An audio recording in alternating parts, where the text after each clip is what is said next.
दोस्तों आज के वीडियो में हम ऋषि भृंगी की कहानी जानेंगे और उनके उस व्यवहार के साथ ग्रह नक्षत्रों का क्या संबंध था वो भी जानेंगे और हम कैसे अपने जीवन को सुरक्षित और समृद्ध बना सकते हैं, उन सभी चीज़ों से बच सकते हैं जो ऋषि भृंगी ने किया था।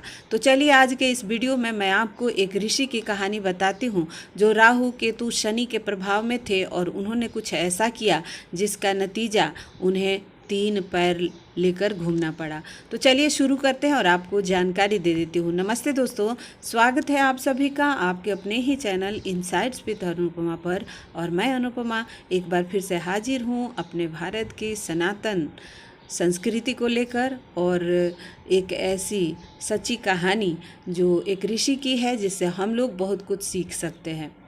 देखिए, मैं इस कहानी को लेकर क्यों आई हूँ, इसलिए क्योंकि आजकल के बच्चे ऐसे हो रहे हैं कि हमें ये पसंद नहीं है, हमें वो पसंद नहीं है, हमें ये खाना पसंद नहीं है। अपने पसंद नापसंद को लेकर बहुत पर्टिकुलर रहते हैं। उन्हें लगता है जैसे ये पूरी सृष्टि उनके अनुसार चल रही है और यही उनका नापसंद और पसंद आगे चल के भारी पड़ जाता है, जैसे ऋषि भृंगी को पड़ा था। तो दोस्तों, ऋषि भृंगी तो महान ऋषि थे, फिर भी उन्होंने ऐसा क्यों किया और उन्होंने क्या किया ये भी आप लोगों को जानना जरूरी है। देखिए, वो महादेव के परम भक्त थे, रोज़ महादेव की आराधना करते थे, प्रदक्षिणा करते थे, परंतु माता शक्ति को हमेशा अवॉइड करते थे।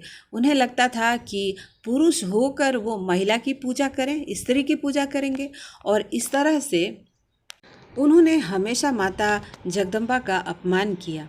एक बार वो कैलाश पर्वत पर गए महादेव के दर्शन के लिए और उन्होंने महादेव के चरणों का प्रदक्षिणा किया। वही माता पार्वती थी और उनका अपमान किया, यानी माता पार्वती के चरणों का प्रदक्षिणा नहीं किया।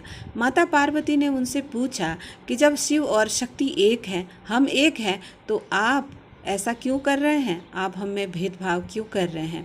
ऋषि फिर भी नहीं माने, बहुत जिद्दी थे क्योंकि केतु के प्रभाव में थे। ऋषि ने एक छोटे से भौरे का रूप धारण किया और माता को छोड़कर और महादेव का प्रदक्षिणा कर लिया, यानी भावर दे दिया। तो दोस्तों, इस तरह से ऋषि ने फिर से माता का अपमान किया और माता बर्दाश्त नहीं कर पाई। माता ने अपनी शक्ति जो स्त्री के रूप में उनके शरीर में था उसे छीन लिया, यानी स्त्री शक्ति को छीन लिया। जब माता ने उनके भीतर से शक्ति को छीना तो वो ज़मीन पर गिर गए, खड़े नहीं हो पा रहे थे क्योंकि उनके पैरों में जान नहीं था। और इस हालत में महादेव ने अपने भक्त को देखा तो एक तीसरा पैर लगा दिया। तो दोस्तों, ग्रह नक्षत्र क्या कहते हैं इसमें? देखिए, जब आप केतु के प्रभाव में होते हैं तो आपके विचारों में बहुत ड्राइनेस होता है। आप सोचते हैं ये संसार बेकार है, ये स्त्री, ये भोग विलास, फलाना ढेकना, इस तरह की बातें आप करते रहते हैं और आप इस धरती के रहस्य को नहीं जानते, इस सृष्टि के रहस्य को नहीं जानते, क्योंकि यहाँ पर संतुलन बहुत ज़्यादा ज़रूरी है। एक दूसरे से हर चीज़ कनेक्टेड है। उनका जो तीसरा पैर है वो शनि का प्रतीक है। अब इसका संबंध भी ग्रहों के साथ मैं आपको बताती हूँ। देखिए, समाज में लोग ऊंच नीच जात पात करते रहते हैं और जब बीमार पड़ते हैं, लाचार होते हैं, तो उन्हें एक सेवक, एक सर्वेंट की ज़रूरत पड़ती है। और वो जो तीसरा पैर के रूप में सर्वेंट आता है हेल्प करने के लिए, तो कहीं ना कहीं वो हमारा तीसरा पैर ही है। तो दोस्तों, जब आपके जीवन में सब कुछ अच्छा है, हाथ पैर शरीर धन दौलत से आप संपन्न हैं, तो भी आप संतुलन को ज़रूर बनाए रखिएगा, क्योंकि कहीं ना कहीं हम किसी न किसी तरह से भेदभाव करके अपने जीवन को परेशानी में डाल देते हैं।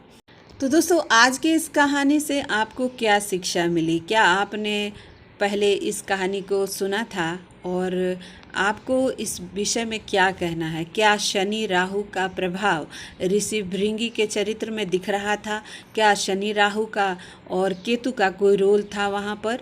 और महादेव हमसे क्या कहना चाहते हैं इस कहानी के माध्यम से? आपको जो भी लगा वो आप कमेंट सेक्शन में बताइएगा और कुछ ना कुछ ज़रूर लिखिएगा कि आप इस कहानी से संबंधित किस तरह के विचार रखते हैं।